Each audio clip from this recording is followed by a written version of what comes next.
I put a note in my diary today. It simply says, bugger. This is really annoying. I opened the curtains first thing and I thought, why is the back of the window covered in water? Where does that come from? Then I looked closer and realised it's not water. The thing has literally just shattered in the night. It was a very cold night last night, so I can only assume that the temperature change did it in.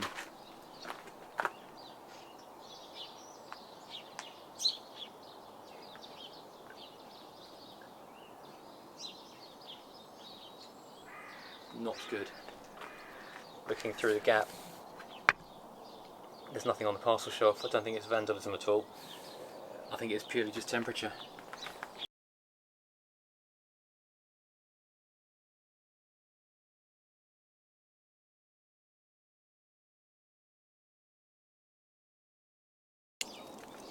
I'm going to regret opening this door. Won't have to at some point though.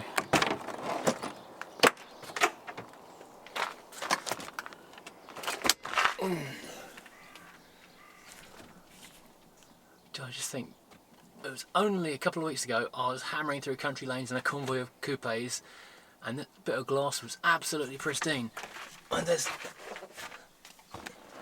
bits of the headlining here on the seat because that is really giving way badly. I need to get a new one of these. This is actually a good opportunity to get a new headlining fitted in here. Look on the bright side as always. My Rover Coupe club hat.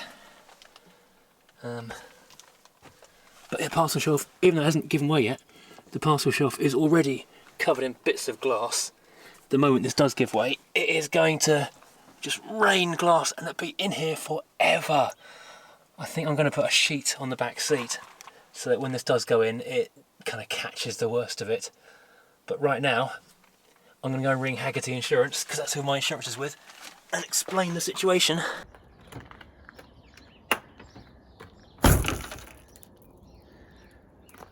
Yeah, I kind of knew that would happen.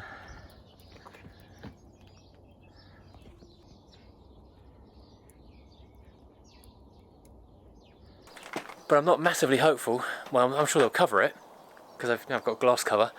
Problem is, these windows are absolute rocking horse poo.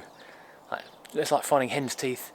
What is that? Imagine trying to find a hen's tooth with a needle stuck in it in a haystack covered in rocking horse poo. They're not exactly common. I'm hoping someone in the club's got one, because I'm very much doubting that any of the glass fitters in the country, I can hear it clinking behind me, are going to have any. Oh dear me. What a start to the day.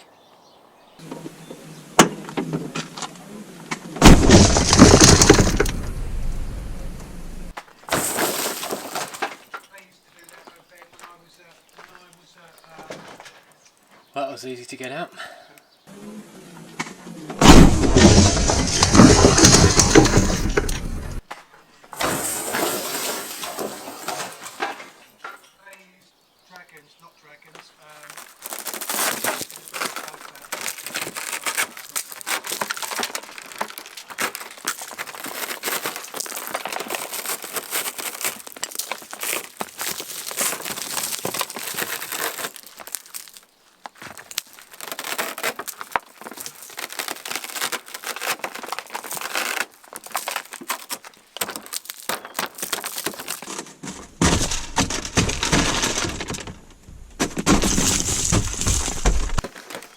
Oh, it's all underneath the parcel tray. I'll have to lift that out and get that out of there, or it's going to rattle forever. Oh.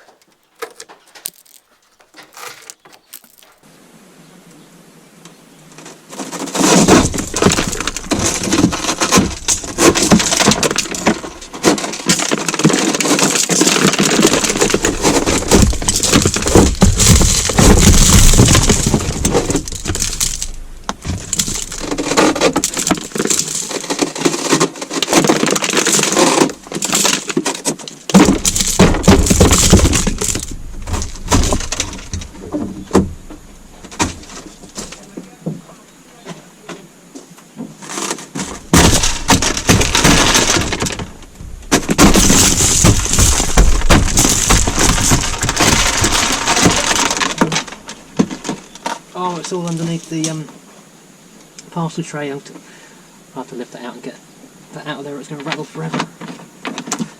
Ugh.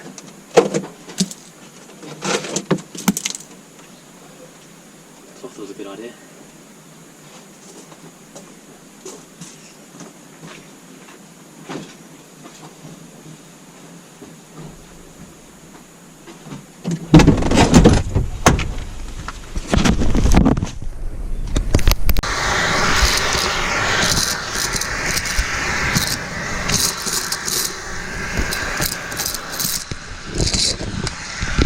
I'm glad I put that cover down, because it's going to be an awful lot worse in the back seat. Oh no.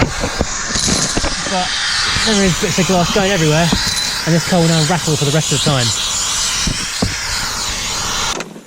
Oh, nothing's fixed. That's just falling apart. Oh, god damn.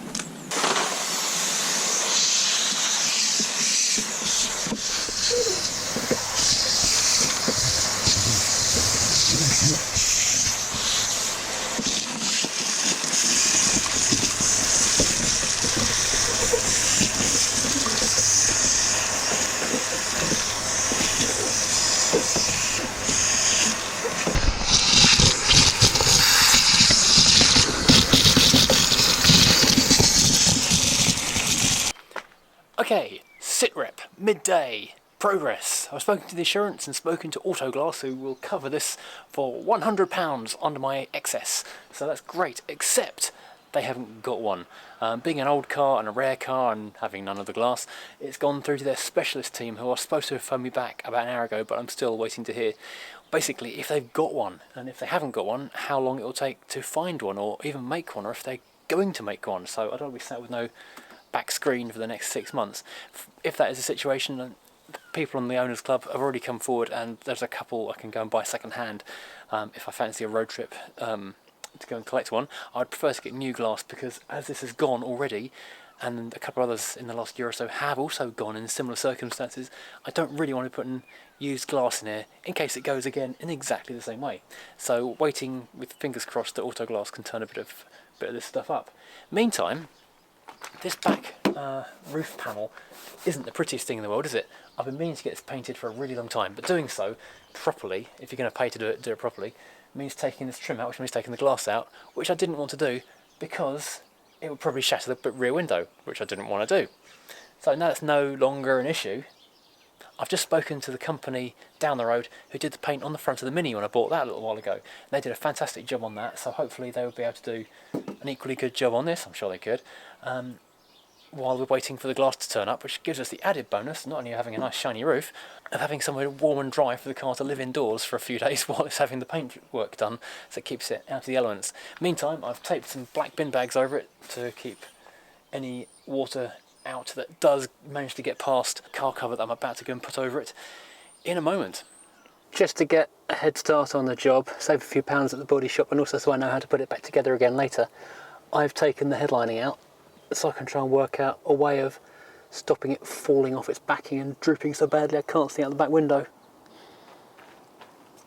And this headlining is just utterly badgered.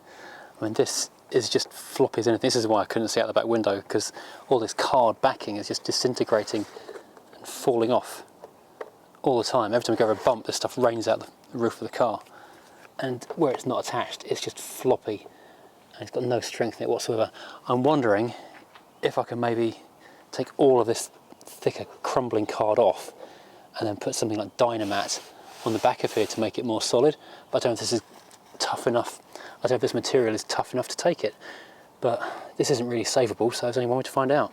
I will have to try and cut this bit out and glue it back on again though. That's a nice bit of history to try not to lose. Well, good morning. You join me in Pease Pottage Services, where I've stopped to top up my coffee in time for Popmaster. The reason I'm on the M23 heading south right now with coffee, snacks and 100 quid. I'll put it somewhere safe for a second, try not lose that, is because at the end of last week I spoke to Autoglass, who are my insurance company's preferred glass provider, they cannot find a rear window for a Rover 220 Coupe or a Rover Coupe of any kind anywhere in the country.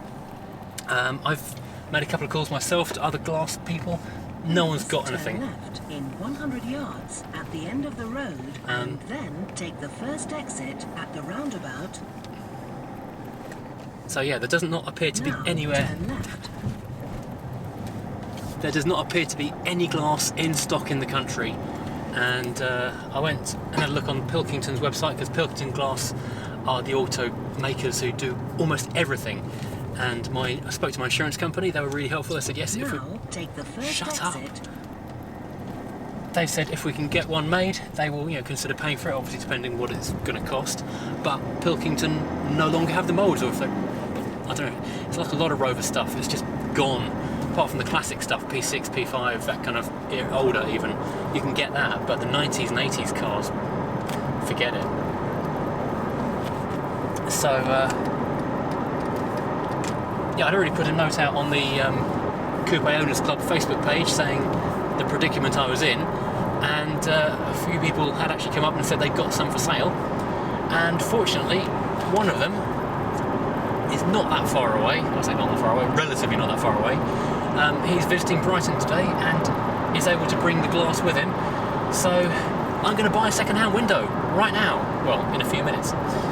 It's been a really good drive down so far, because the traffic hasn't been bad for one thing, but I've been past a W123 Coupe, which was awesome, looks like a daily driver, and a 1950s Ford Fairlane Skyline. I mean, that's a properly rare car, and amazingly unusual to be out on a salty morning after Storm Kiara, which is, wow, very brave. And a Mitsubishi Lancer Estate, which must be rarer than either of those two.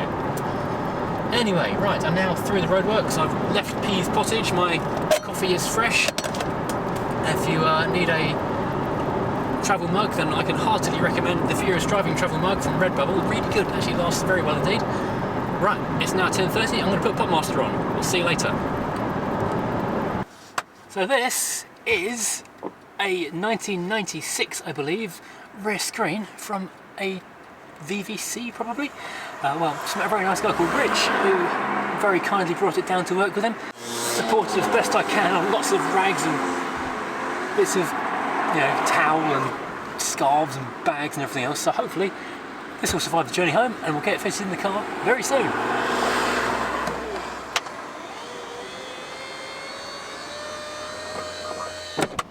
So today I brought the Mini back to where it was painted about a year ago when I first got it, about 2 years ago probably now. And it had the bonnet and bumper painted by these guys at Alfred Body Repair Centre. And right now in the booth is the blue Rover, because I'm getting a silver lining out of the cloud of a broken window, and the roof is finally being painted and going to look not shabby anymore.